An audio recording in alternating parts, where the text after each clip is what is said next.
জনপ্রিয় উপস্থাপক ও content creator Rafsan Sabab এবং আলোচিত সঙ্গীত শিল্পী জেফার রহমানের সম্পর্ক নিয়ে দীর্ঘদিন ধরে চলা গুঞ্জন ও ভক্তদের জল্পনা কল্পনার অবসান ঘটেছে। ওপেন সিক্রেট হিসেবে পরিচিত এই জুটির প্রেম এবার বিয়ে হয়ে পরিণয়ে রূপ নিয়েছে।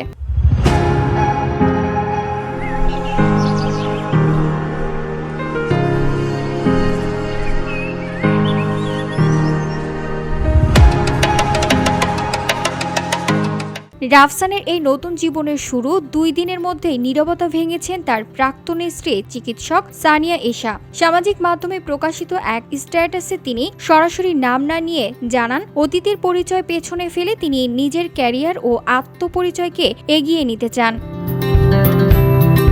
ডক্টর এশা লিখেছেন, বাংলাদেশের প্রতিটি মানুষই জানে বর্তমানে কি ঘটেছে এবং সত্যিটা কি। এ বিষয়ে আমার আর কোনো কিছু বলার প্রয়োজন নেই। জীবনের এই পর্যায়ে এসে আমি আর কারো ব্যক্তিগত জীবন নিয়ে ভাবতে বা তাতে জড়াতে চাই না। আমি নিজে অত্যন্ত কঠিন সময়ের মধ্যে দিয়ে গেছি, অনেক কিছু সহ্য করেছি এবং গভীর মানসিক আঘাত পেরিয়ে এসে নিজের জন্য কিছু অর্জন করতে অক্লান্ত পরিশ্রম করছি।